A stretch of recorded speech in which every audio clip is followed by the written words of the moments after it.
이번에 하고 싶은 거 다 하는 거. 다 해보자. 네. 뭐 이런 어떤 마음도 네, 있을 것 가능할 같고 것 같아요. 어제 네. 어떤 분들 얘기로는 네. 재임까지도 원할 거다. 아, 네. 근데 이제 그 상황하에서 실제로 액션을 취하는 이유가 뭐냐면 미국 기업들이 돈 벌게 해줄게. 미국 기업이 이익이 되게 해줄게 라는 게 포커스인 것 같아요. 국가의 뭐 위상이 좋고 그렇죠. 뭐 이런 여러 가지 것들이 있지만 기업. 그런 거 다 필요 없고 그냥 돈 제일 잘 벌게 해줄게. 기업들이 이렇게 포커스 해가지고 정책들을 해석을 하다 보면 네. 다 맞는 것 같아요. 네, 미국 시장은 뭐 트럼프 랠리 간밤에는 이 효과가 물론 뭐 얼마만큼 지속될지는 모르겠습니다만 땡큐 베센트, 뭐 베센트 효과 이런 말로 계속해서 좀 긍정적인 올라갈 이유를 찾으면서 기록을 경신하고 있고요. 뭐 다우 간밤에는 러셀까지도 좋은 흐름을 보여줬습니다. 자, 관련된 이야기들 이분과 함께 시장 분석해 보도록 하겠습니다. 테이바랩의 강승희 대표 나와 계십니다. 대표님 안녕하세요. 안녕하세요. 네. 잘 나가는 거는 이유를 계속해서 찾아가면서 잘 올라간다. 뭐 이런 생각도 드는데요. 오늘 트럼프 2.0 얘기해 주신다고 하는데 간밤에 가장 화제가 됐던 이 재무장관 지명자 베센트에 대해서도 이 뒷부분에 좀 자세하게 나와 있는 것 같아요. 좀 시작을 해볼까요?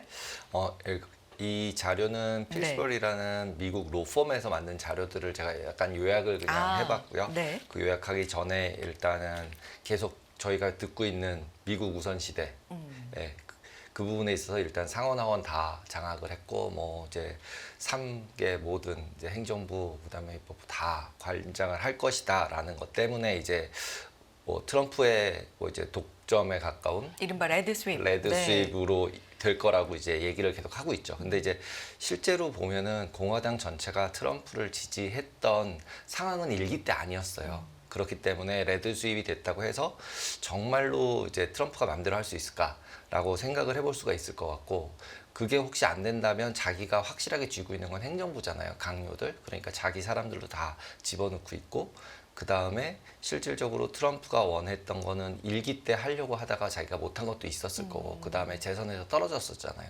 그러니까 이번에는 두 번째라서 일기 때보다는 훨씬 더 자기가 마음대로 할 수 있는 형태대로 이제 구성을 할 거고 그 다음에 보통 이제 미국도 2년 지나면 중간 선거를 하잖아요.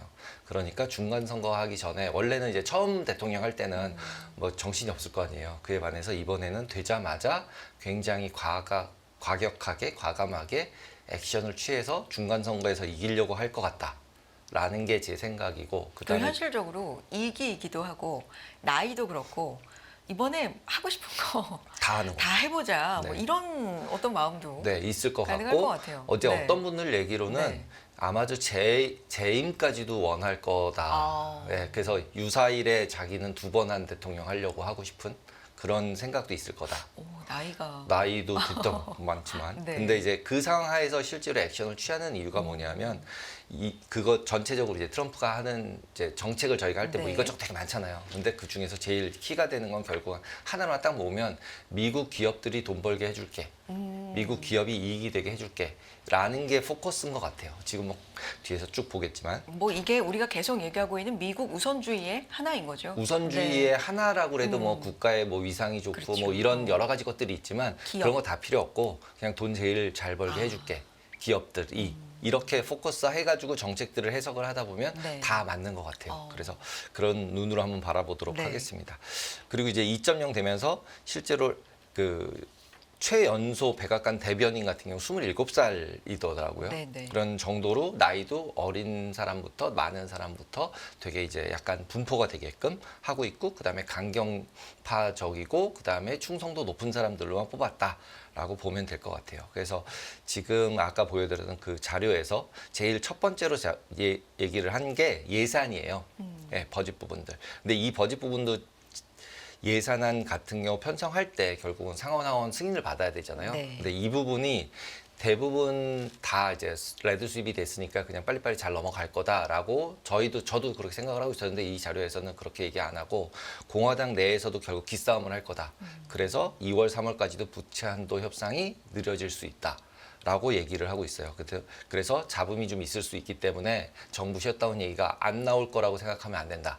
라고 얘기를 하고 있더라고요. 그래서 공화당 국회하고 실제로 트럼프하고는 약간의 이제 티키타카가 있을 수 있겠구나라는 생각이 들었었습니다. 마음 놓고 있을 수는 없다 마냥 네, 그냥 뭐 이런 부채 얘기인데. 협상도 다 넘어가고 네. 뭐 다 넘어가고 막 이렇게 되진 않을 수 있다. 네. 그럼 쟁점이 예상을 미리 해본다면 뭐가 있을 수 일단은 있을까요? 한도를 넘겼잖아요. 아. 그걸 갖다 줄이면 이제 정부가 돈을 못 쓰잖아요. 그러니까 이제 그 부분 부채 한도 협상이 제일 큰 것 같고요. 첫 번째 이제 허들은 그다음에 이제 감세안 같은 경우 자기 마음대로 할 수 있는 것들이 있으니까 그 안에 있는 것들은 뭐 서명 다 하고 다 하겠죠. 그리고 그런 사람들은 지금 이미 다 강요도 다 뽑았고 그래서 감세안 같은 경우 보시면은 이제 텍스 컷 앤 잡 액트라 그래가지고 TCJA라는 걸 연장 자기가 원래 했던 거 일기 때 네. 했던 것들을 연장하고 확장하고 확정해 버리려고 하고 있고 그러면 이제 그 안에 보면 법인세랑 개인 세금 인하가 있었거든요. 근데 법인세 같은 경우 이제 15%로 낮춰주겠다. 이것도 아까 처음에 말씀드렸듯이 기업이 세금을 조금 내니까 이익이 많이 나겠죠.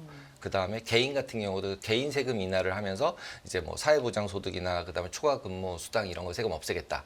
그러면은 결국은 개인들이 쓸 돈이 늘어나겠죠. 그럼 소비가 진작이 되겠죠. 그래서 그 두 가지의 포커스를 봐서 이제 감세안을 추진하려고 한다라고 보면 될 것 같아요. 그래서 중장기적으로는 세수가 감소할 거라고 얘기를 하고 그 다음에 재정 적자가 우려가 되고 그러다 보면은 금리가 올라갈 거야 이러면서 금리가 올라갔잖아요. 그렇죠. 지금 장기 금리가. 네. 근데 실질적으로 생각을 다시 해보면 기업들이 돈을 잘 벌어서 그 다음에 개인들이 소비가 좋아서 라고 하면은 일단은 성장이 되는 거잖아요. 그러면은 기본적으로 성장이 되다 보면은 어느 정도 금리가 상승하는 것도 커버를 하면서 상승할 수 있지 않을까. 주가 부분에 있어서는 그런 부분도 들었습니다. 근데 여기 이제 뒤에 관세 얘기도 해주시겠지만 금리 상승에는 관세에 대한 반영이 뭐 돼 이런 있는 부분도 거죠. 돼 있는 인플레이션을 올릴 거고 우려할 수 네. 있을 수밖에 없죠. 네네. 그 부분은. 그런 부분도 또- 반영이 되어 있는 네, 거겠죠. 반영을 해서 올리고 있죠. 지금 네. 현재는. 간밤에는 근데 그게 베센트 효과로 좀 근데 이제 완화가 됐다. 베센트 효과 같은 경우는 뒤에서 네. 얘기하지만 시장 친화적이라는 부분이 제일 큰 것 같아요. 그리고 일단 베센트가 조지 소로스랑 영국 공격했던 사람이에요. 파운드화 공격. 그러면은 결국 경제 논리에 의거해서 실질적으로 이 나라가 좋아 나빠 이런 걸로 일본도 공격도 해보고 엔화도 해보고 파운드도 해보고 이랬던 사람이기 때문에 달러를 지킬 수 있는 방법이 뭘까에 대해서 좀 더 잘 할 수 있지 네. 않을까라는 부분이 있지 않을까 생각이 듭니다. 네. 그래서 환경 규제 같은 부분도 결국 이제 완화하겠다. 이것도 바이든 정부에서 뭐 친환경 연비 기준, 배기가스, 뭐 전기차 도입하는 부분, 그 다음에 환경 관련해 가지고 위험 보고를 SEC에 하게끔 강제적으로 되어 있는 규칙들이 있는데 이런 것도 다 폐지해주겠다. 근데 이걸 폐지하겠다는 게 어떻게 보면은 기업들이 비용으로 썼던 부분들을 줄여주는 거잖아요. 그러면 이것도 결국은 기업들의 수익이 올라가는 데 영향을 미치는 거죠. 그 다음에 코인 같은 경우는 일단 정치적으로 후원을 너무 많이 받았기 때문에 그쪽에 이제 전략 자산이다, 뭐 면세해준다, 뭐 다 나오고 있는 것 같아요. 그리고 이 부분에 있어서 이제 스테이블 코인 부분 이슈도 또 지속적으로 있을 가능성이 굉장히 많고 그 다음에 이제 금융 서비스 부분 규제 완화 부분은 이제 BIS나 이런 데서 위험 자산 못 사게 했던 것들 풀어주고 이제 한도들을 늘려주다 보면은 결국은 기업 중에서 금융기관이 가장 수혜를 빨리 볼 수 있는 숫자적으로 있는 것 같아서 지금도 결국은 이거는 주가에 이미 빠르게 반영이 되고 있는 것 같아요. 그래서 금융주가 제일 많이 올랐고 그 다음에 비트코인도 되게 많이 올랐고 그 다음에 전기차 둔화된다고 하지만 테슬라는 수혜를 계속 받고 그리고 어저께 같은 경우는 그렇게 수혜를 제일 많이 받았던 세 개가 이제 AI까지 네. 엔비디아, 테슬라, 비트코인만 빠졌죠. 그 유가 빠지고 그래서 그것도 좀 큰 폭으로 3% 이상씩 네네. 빠졌기 때문에 약간은 지금 얘기하는 이 부분들에 대한 프로핏 테이킹 정도로 봐주는 게 제일 좋지 않을까라고 생각이 듭니다. 근데 네. 기본적으로는 상장 회사들의 비용을 절감해주고 싶다. 라는 게 핵심인 것 같고요. 그리고 에너지 정책도 계속 이제 뭐 원자력도 해주고 기후 협약 탈퇴한다고 하고 그 다음에 풍력 프로젝트나 연방 토지 임대해주고 이런 거 다 없애겠다는 얘기는 결국은 이제 가스나 석유 부분에서 에너지를 가져오겠다는 거잖아요. 근데 어차피 친환경 에너지 자체가 원천적으로 이제 비싼 에너지잖아요. 그러니까 싼 에너지로 가겠다는 거고, 그래서 전기값을 낮추겠다라는 게 그냥 전체로 보면은 한 단어일 것 같아요. 전기값을 낮춘다는 얘기는 또 비트코인이랑도 연관이 있는 것 같아요. 그래요? 왜냐하면 채굴을 할 때 전기값이 채굴 원가거든요. 아. 그러니까 이래서 그냥 전기값을 제일 낮춰주면 비트를 제일 많이 채굴할 수 있고, 그러니까 비트를 채굴함으로써 실질적으로 미국의 입장에서는 전기 버려질 때 되게 많으니까 그 버려지는 전기를 코인으로 바꾸고 이런 식으로 생각을 하고 있지 않을까라는 생각이 들어요. 연결고리를 연결을 좀 해보면 지어보면. 네. 그래서 결국은 대체 에너지든 이런 것들은 비싼 에너지 말고 싼 에너지로 바꿔서 싼 에너지로 비트코인을 채굴할 수도 있고, 기업들에게 싼 에너지를 제공함으로써 거기 AI 쪽을 풀리 지원해 줄 수 있고, 이런 것들이 연결이 되다 보면은 결국은 또 이것도 기업이 수익이 많이 날 수 있는 요인인 거죠. 우리나라도 기본적으로 기업들한테 전기값을 싸게 해주잖아요. 그래서 실질적으로 한국에 있는 거고, 한국 기업들이 딴 나라 갈 수 있음에도 산업용? 불구하고 네. 산업용 전기들, 네. 그것들을 이제 미국도 하는 거죠. 그러니까 결국은 다 리쇼링, 온쇼링 이런 것들에 다 연동이 되는 거고, 그래서 이제 들어와라고 얘기하고 있는 거고, 그 이제 그런 부분들이 실제로 밖에 있는 나라들한테는 안 좋은 거로 작용을 할 거라고 다들 생각을 하고 있고, 그러면서 달러가 더 강세가 되고 있고, 이렇게 보시면 될 것 같아요. 네. 그리고 국방비 같은 경우도 결국은 이제 싸워서 이길 수 있어야 되는데, 가서 혼내줄 수 있어야 이제 또 계속 말빨이 쓰니까, 기본적으로 미국 같은 경우는 국방 예산 계속 증가시켰었고, 과거에도 이번에도 증가시킬 거다라는 거고, 그 안에 이제 인공지능, 군 현대화, 사이버 방어, 그다음에 극초음속 무기들, 마하 이상 가는 무기들 이번에도 러시아에서 쐈다 이런 얘기까지 막 나왔었잖아요. 네. 그래서 이런 부분들에 대한 이제 이슈들은 계속 제공을 할 텐데, 기본적으로 여기서도 미국 우선주의 철학이 적용이 되면 내가 도와줄 텐데 돈 내라 라고 우리한테도 맨날 얘기하고 있던 거고, 그래서 나머지 또 나라들한테는 재정적인 부담을 줄 거고, 그로 인해서 미국은 재정적인 부담을 줄일 거고, 이런 식으로 돌아가서 결국 또 이것도 미국에게 위주로 돌아가게 되지 않을까. 그리고 방위 기업들 같은 경우는 지금 AI가 방위에 가까운, 국방에 가까운 이제 걸로 이제 다 인지를 하고 있잖아요, 이미. 그러다 보니까 다 온쇼링 하는 것들, 그리고 온쇼링 하게 되면 거기서 이제 기업들이 사람도 뽑고 소비도 하고 돌면서 미국은 경기가 좋아질 가능성이 더 높아지는 상태가 되겠죠. 국방과 관련돼서는 그 머스크가 이제 정부 효율화에 수장이 되는데, 여기서 국방 쪽 예산이라든지 뭐 이런 부분을 좀 얘기를 하고 있는 것 같아요. 그래서 최근에 미국 방산 기업들은 주가에 좀 영향을 받기도 받았죠. 했고, 네. 뭐 이런 부분은 연관적으로 어떻게 볼 수 있을까요? 그러니까 지금 같은 경우는 제가 방산 부분에 대해서 전문가는 아니니까 잘 모르겠지만, 기본적으로 머스크 같은 경우는 X에서 일단 사람을 줄여봤잖아요. 네, 실제로. 그렇기 때문에 지금 미국 정부 전체에서도 실제로 비효율성이 분명히 있는 정부 부분들이 있을 것이고, 그 안에서 봤을 때는 국방 쪽이 충분하게 약간은 어떻게 생각하면 이제 우리나라도 그렇지만 대부분은 이제 국방이나 이런 것들은 카르텔이 좀 있잖아요. 네. 진입 장벽도 있고, 그러니까 그런 부분들을 깨겠다라는 쪽이 기본적으로 머스크가 생각하고 있는 게 아닌가라고 생각이 들어요. 구체적으로 얘기하고 있는 부분 보면 예산이 이제 6조 8천억 달러의 30% 한 2조 달러 가량을 삭감할 계획이다. 전반적으로는 이렇게 얘기하고 있는데, 그중에서 국방부 지도부도 연간 8천억 달러 넘은 국방부 내부 예산의 사용처를 이 지도부도 파악 못한다. 그러니까 뭐 이런 거를 좀 그러니까 하겠다. 이제 국방이란 얘기가 네. 우리도 마찬가지지만 이제 안기부나 이제 좀 이런데 여러 그래야 가지. 안 보이게 써야 되는 돈들이 있잖아요. 뭐 어디를 뭐 공격을 하고, 뭐 예를 들면 어떤 걸 개발하고 이런 걸 다 오픈할 수가 없잖아요. 국방 관련된 건 AI도 마찬가지고. 그래서 결국은 그런 데 쓰이는 비용을 다 오픈하면은 이제 이슈가 생기니까 지금까지 오픈을 안 한 건데, 그 부분을 다 까겠다는 거라서 실질적으로 이 부분이 어떤 식으로 작용이 될지는, 호재일지 악재일지는 솔직히 잘 모르겠어요. 이 부분에 있어서 까는 게 좋은지 아닌지는 정확히 모르겠습니다. 근데 어쨌든 지금 현재는 머스크는 경비를 줄이는 거, 비용을 줄이는 네, 부분을 그렇죠. 얘기하고 있고, 비용을 줄이는 거 안에는 대부분 투명하지 않은 곳에서 비용이 발생을 하잖아요. 네. 누가 가져가도 모르니까. 네. 그래서 그런 부분들을 절감을 하겠다고 나올 가능성이 제일 많다라고 생각이 들고, 예를 들면 일하지 않는 사람들에 대한 이제 공무원이지만 네. 해고하는 부분들이 생길 것이고, 분명히 그러면 또 이제 아무리 미국이지만 이제 되게 이슈가 되겠죠. 예, 해고되는 부분들이 있으니까. 그렇게 보시면 될 것 같고. 공무원 수 줄이는 것도 네, 다 얘기를 좀 들어가 있고, 강하게 그러니까 결국 그 하더라고요. 안에 다 들어있는 네, 내용이에요. 네, 그러니까 네. 결국 효율성을 높인다. 네. 그게 이제 효율성을 높이려면 투명하지 않은 상태 내에서는 효율성 높이기가 어렵다라는 그렇죠. 거죠. 논리를 만들기가 어렵잖아요. 근데 국방은 되게 어렵다는 거죠. 이걸 오픈하면 중국한테 내가 어디에 돈 쓰는지 다 알려야 되는 거고 이런 거잖아요. 지금 경쟁은 하고 있으니까 미국, 중국이. 그래서 이제 외교 정책도 보시면은 결국은 미국, 중국에서 국가 안보를 수호한다.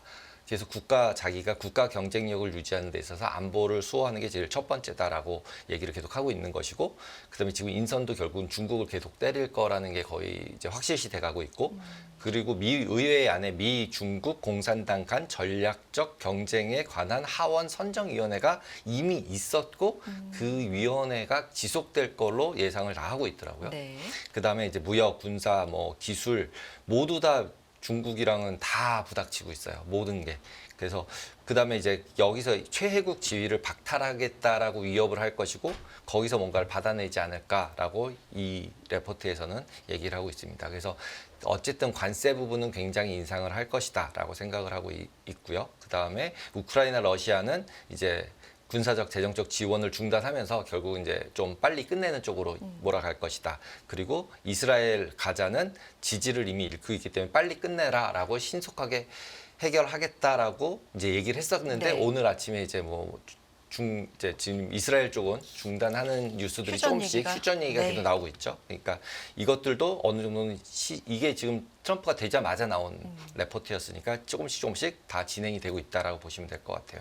그리고 사우디아라비아 같은 경우도 실질적으로 우선시 했었기 때문에 과거보다의 상태로 좀 돌아갔다. 근데 이것도 딱 보면서 드는 생각에 이스라엘이 공격한 게 트럼프를 지원한 게 아닌가. 뭐 이런 생각까지 들더라고요. 갑자기 딱 정지를 하는 게, 그러니까 바이든 쪽보다는 트럼프 쪽을 이스라엘은 지원을 했나 보다. 라는 생각이 들고요. 그리고 이제 관세 부분이 제일 이제 얘기가 많이 나오고 있잖아요.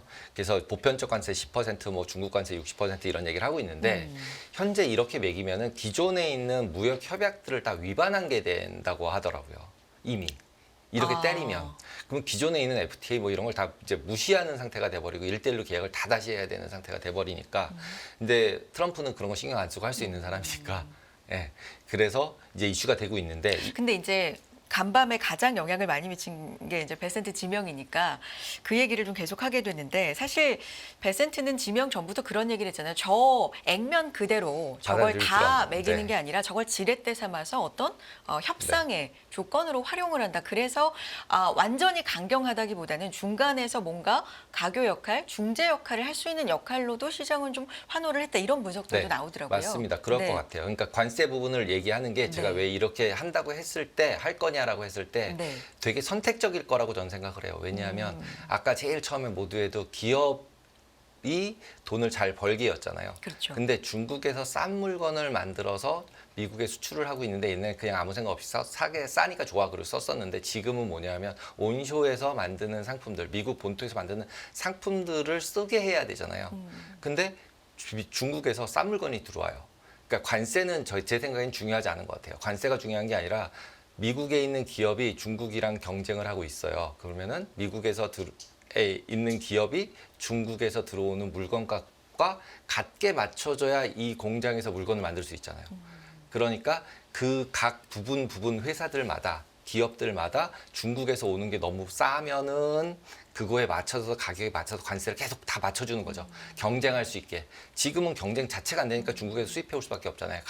솔직히 소비자 입장에서는 중국제나 뭐나 싼 거 사잖아요. 싸고 똑같으면 싼 거 사는 거죠. 그게 뭐 특히 미국에서 뭐 애국심에 호소하고 이런다고 우리나라도 요즘 잘 안 되는데. 뭐 품질에 큰 차이가 없다면 소비자 입장에서는. 예, 소비자 네. 입장에서. 그러면은 그 경쟁하게 해주려면 관세를 매겨서 얘랑 가격을 같게 해주는 수밖에 없잖아요. 그러니까 결국은 지금 이 부분은 뭐 기후 협약 나오고 보편적 관세 어쩌고저쩌고 얘기를 하지만 결론적으로는 미국 기업이 관세가 없으면 서바이벌 못한다 하는 업종들에 한해서 관세를 매겨서 싸울 수 있게 해주지 않을까라고 생각이 듭니다. 그리고 이제 아웃바운드 투자랑 이제 미국 온쇼링 하는 부분들이 이제 온쇼링 한다는 얘기가 그 얘기죠. 기업들이 안에서 중국 물건이 들어와도 같이 팔 수 있는 가격으로 맞춰줘서 얼마태에서 같이 진열돼서 같은 가격에 있으라는 거죠. 그렇게 만들 거고 그다음에 아웃바운드 돈이 밖으로 나가는 부분들은 다 막아버리고 있잖아요. 수출 통제해버리고 있잖아요. 그러면 이것도 전체적으로 보면 달러가 미국 안으로 돌아오는 효과를 가져올 수밖에 없는 정책이고, 그럼 밖에 미국 밖에서는 달러가 부족하게 되는 거죠. 그럼 밖에 있는 곳, 미국 밖에서 달러가 네. 부족하면 이제 다 나머지 나라는 힘들죠. 예. 달러를 다시 차입을 해와야 되는 거잖아요. 그럼 더 비싼 값에 사야 되고. 그래서 이런 부분들이 있기 때문에 실질적으로는 달러 가치하고도 네, 연동이 또 될 연관지어서. 수밖에 없다라는 네. 거고, 그래서 이제 나머지 나라가 힘들 것이고, 그렇게 해소가 되려는 시기가 이제 달러 약세로 돌아가는 시기일 것이고, 그러려면은 어느 정도 시간이 지나가서 미국 기업들이 수출을 해야 되는 시기가 되지 않을까라는 생각이 들어요. 아직은 미국은 계속 수입만 하는 나라니까. 그래서 이제는 무역 데이터들도 좀 봐야 되는 시기로 넘어가지 않나라는 생각이 듭니다. 네. 그리고 이제 이민 정책 부분들 얘기 계속 되고 있지만, 이민 정책 같은 경우는 약간은 이제 인플레이션 요인도 되고 디플레이션 요인도 되는 것 같아요. 그래서 중립적이어서 이 부분도 결국은 또 아까 얘기했듯이 관세 때문에 맞춘다 그랬잖아요. 기업들이 필요한 고급 인력들은 계속 이민을 받아주는 거고, 이제 어느 정도 이미 수입을 해온 인력 수입을 해가지고, 이민이라는 게 어떻게 보면 이렇게 말하면 좀 그렇지만 인력 수입이잖아요. 인력 수입인데 옛날에는 싼 인력을 수입해 왔었는데, 지금은 이젠 고임급 고학력의 이민자만 받아주고 밑에 쪽은 다 막아버리고 있거든요. 그래서 우리나라 같은 경우도 이런 부분들을 고려해서 보면은 어떻게 생각하면 이제 돈도 미국으로 들어가고 사람도 미국으로 들어가고, 네. 비싼 이제 임금을 받는 사람들은 이제 미국으로 들어가고, 이게 좀 너무 이제 약간 시트킨 것 같은. 아니 뭐 마이크론도 이 국내 기업, 국내 대학들에 와가지고 그날 채용으로 네, 뽑는 지금도 걸 진행 중이더라고요. 네, 맞습니다. 네. 그래서 훌륭한 친구들은 네. 데려가서 그냥 영주권 바로 줘요. 그러니까 기술직들.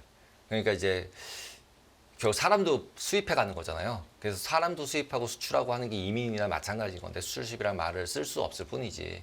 그런 데 있었을 때 미국 같은 경우는 지금은 이제는 사람까지도 이제 가져가는 모양새여서 좀. 물론 뭐 이걸 뭐라고 해야 할까요? 좀 고지식, 네. 고부가가치, 네. 뭐 AI, 고부가치죠. 빅테크 뭐 네. 이런 쪽의 인력도 마찬가지인 거고, 네. 좀 노동 집약적인 것도 마찬가지인 거고, 이게 양쪽을 다 이제 노동 테이킹하면서. 집약적인 거는 네. 이제 끝났다는 거죠. 아, 그래서 지금 이민 막는 거잖아요. 그래서 남미에서 올라오는 거 막는 오히려? 거고, 이쪽은 그래서? 막고 앞에 것만 데려가는 상태로 만들어서 이제 이쪽은 제가 볼 때는 휴머노이드나 네. 로봇가 대체한다고 생각을 하고 있는 것 같다라는 생각이 그런데 그게 듭니다. 당장은 안 될 테니까 말씀해 주신 것처럼 인플레이션 요인도 있고, 있고 디플레이션 요인도 있고, 그리고 이렇게 양쪽이 해서 다 들어온 사람들이 네. 많아야 그 사람들이 또 거기서 먹고 살고 하면서 인플레이션 요인이거든요. 이건 들어오는 사람은. 근데 이 사람들을 못 들어오게 하면 이게 디플레이션 요인이 되니까, 이민자를 줄이는 것도 디플레이션 요인이거든요. 근데 지금은 이제 고임금자를 수입해오고 저임금 사람 수로 되는 거를 줄이기 때문에 이거는 약간은 디플레이션 요인이 있는 거죠. 사람 수가 더 디플레이션이라고 중요하니까. 표현하시는 건 이제 소비가 좀 준다. 준다. 뭐 네, 이런 맞습니다. 부분인 거죠. 네, 네. 네. 그래서 이제 지금 보면은 네. 헤지펀드 매니저를 재무장관에 앉힐 수 있는 나라다. 네. 근데 이분이 했던 게, 베센트 얘기군요. 네, 베센트가 했던 게 아까 말씀드렸듯이 조지 소로스랑 영국 공격할 때 파운드 공격했던 사람인데 같이. 그다음에 일본 엔화 공격할 때도 엔화도 공격하고. 네. 이랬던 사람이 재무장관에 앉았잖아요. 그 얘기는 결국은 정말 시장과 완전히 밀접한, 그러니까 밀접하다기보다 그런 표현도 좀 부족하죠. 완전히 그 중심에 있던 그런 사람인 중심에 있던 거잖아요. 사람이고, 네. 보통 이제 뭐 트레이딩 하는 사람들은 솔직히 어떻게 보면 T거든요. 네, TF의 T이기 때문에 신경 안 쓰거든요. MBTI. 네, 네네. MBTI T거든요. 그래서 그러니까 미국이 우선 재무장관이라는 게 결국 미국의 돈을 전체 국가의 재정을 담당하는 거잖아요. 그러면 결국은 CFO잖아요. 그러면 당연히 미국이 기업으로 봤을 때 내가 제일 돈 잘 버는 방식으로 모든 의사결정을 하지 않을까라는 거고, 그러다 보면은 결국은 이제 뭐 기업들이 잘 돼야 되고 경제가 좋아야 되고 자본이나 통화 부분까지도 되게 전문가인 거잖아요. 각 국가별로. 그러면은 결국은 이제 미국의 경쟁력은 더 높이는 쪽으로 갈 수 있을 것이라고 생각하고 뽑지 않았을까. 왜냐하면 이제 머스크가 반대했던 사람이잖아요. 그렇죠. 반대했던 사람임에도 뽑았다는 얘기는 결국은 금융 쪽이나 아니면 미국 전반에 있어서는 결국은 이제 다른 나라, 특히 중국에 있어서 이제 싸우는 데 있었을 때 결국 자본주의의 싸움에서 그냥 에서 방식으로 싸우지 않을까라는 생각이고, 그게 이루어지다 보니까 이제 제 시장에서는 금융 시장에서는 땡큐인 거죠. 네네. 왜냐하면 333 정책 얘기 계속 나오고 있지만 앞서도 잠깐 말씀드렸는데 네. 요거 잠깐 정리해 주세요. 3% GDP라는 거고요. 3% 네. GDP를 마치겠다. 근데 네. 3% GDP는 네. 실질적으로 3% GDP에 지금 이게 이분이 얘기한 것 중에 제일 쉬워 보이는 게 3% GDP가 제일 쉬워 보이고 그다음에 6%는 지금 거의 이미 6%를 3% 줄이려면 반을 줄여야 되는 거라서 진짜 재정 적자 3% 수준으로 맞출 수 있을까? 이거는 약간 물음표긴 한 부분. 네. 그다음에 세 번째는 이제 석유를 계속 생산하겠다는 건데 300만 배럴 더 생산하겠다는 건데 이것도 이제 뭐 원자력이 됐든 뭐가 됐든 저거에 해당하는 에너지를 더 생산하겠다는 거거든요. 네. 일일 생산량이. 그 얘기는 아까 앞에서 얘기했던 에너지를 더 싸게 공급하겠다라는 차원이 존재하는 거고 아. 에너지를 더 싸게 공급을 하면 에너지를 쓰는 기업들은 당연히 수익성이 좋아질 수밖에 없고 그래서 결국 미국 기업들에게 가장 그 효과가 많이 가는 수익을 내는 쪽으로 그러다 보니까 미국 주식 쪽으로 더 가고 있는 상태가 현재 이미 되고 있는데 이 부분을 이미 너무나도 빨리 반영을 하고 있는 느낌도 많이 들어요. 네. 그다음에 앞부분에서 이전에 얘기했던 그런 이제 상무부 장관 같은 경우도 켄터 피츠제럴드 CEO인 분이고 지분도 60%가 가지고 있더라고요. 그러니까 리미티드 컴퍼니인데 이게 칸토라는 데가 채권 브로커하는 회사였어요. 제가 알기로는. 그래서 이제 제가 일할 때 이제 채권 브로커하는 회사고 브로커만 하는 회사였어요. 금융사라 그래서 저희가 무슨 금융사지 브로커만 하는 회사였던 것 같은데 근데 이제 좀 찾아보면은 중간에 미들마켓에서 그 개인들을 하고는 상대를 안 하지만 금융기관 간 브로커리지를 다 하고 있는 거예요. 이것저것. 근데 지금 이분 같은 경우는 이제 또 이제 가상자산에 대한 담보대출을 하겠다고 하고 그리고 어저께인가 나온 뉴스가 이제 그 테더라고 스테이블 코인 만드는 네, 회사가 네. 있잖아요. 그 회사 지분을 인수를 해요. 아. 그러면서 결국은 스테이블 코인이 이슈가 되지 않을까라는 생각이 들고 이런 부분들도 어떻게 생각하면 스테이블 코인이 유행하게 되면 비트코인은 약세가 될 수 있거든요. 왜냐하면 그런가요? 비트를 팔아서 스테이블 코인을 사야 되니까요. 스테이블 코인을 사면은 이제 나와서 미국 달러를 가지고 있는 거나 마찬가지가 되기 때문에 저는 스테이블 코인하고 비트코인하고는 상반된 방향이라고 생각을 해요. 같이 가기보다는 네, 바꾸는 교환이잖아요. 외환 시장도 항상 교환이듯이 가상자산도 어쨌든 A를 주고 B를 받는 거잖아요. 그러면 내가 비트를 계속 가지고 있을 수도 있지만 비트 가지고 다른 걸 하고 싶을 때 비트로 팔기보다는 USDT나 이런 스테이블 코인으로 넘어와서 보관을 할 수도 있고 그러면 근데 지금 미국 같은 경우는 스테이블 코인 부분에 있어서도 채권사라고 해놨잖아요. 미국 국채사라고. 그러니까 저 이제 테더라는 게 미국 국채를 사줄 대상이 되는 거죠. 그래서 이런 부분들까지 다 연결해서 생각을 하고 있나 보다라는 네. 생각이 듭니다. 그렇군요. 앞서서 이제 뭐 베센트 얘기를 좀 했었는데 현재 6%에 이르는 그 재정 적자를 3%로 하는 그 333 중에 가운데 3이 사실 대표님 생각이 제일 어려울 네, 거다 어려워 이제 보이잖아요, 말씀을 일단. 하셨는데 사실 시장에서는 이 부분 때문에 왜냐하면 트럼프 이기에 재정 적자가 더 늘 것이고 뭐 관련돼서 인플레도 좀 위협이 상방으로 더 있을 네. 것이고 이런 우려가 좀 많았는데 그 부분을 좀 어쨌든 낮춰준 333을 거죠. 네, 얘기하는 외치고 사람이. 있는 사람이기 네, 때문에 맞습니다. 좀 기대감을 어느 정도 걸고 줄 있는 게 수밖에 아닌가. 없는 거죠. 네. 그리고 기본적으로는 시장에 맞춰서 플렉서블하게 대응할 것 같은 거죠. 그냥 무조건 밀어붙이는 게 아니라 기본적 관세가 됐든 뭐가 됐든 시장 논리에 맞춰서 수급을 봐가면서 원래 이제 이런 분들이 이제 특히 헤지 펀드는 한쪽으로 수급이 몰리거나 이랬을 때 그거에 대한 공격을 해서 수익을 받잖아요. 네. 얘가 원래는 아닌데 시장이 일로 넘어갔어.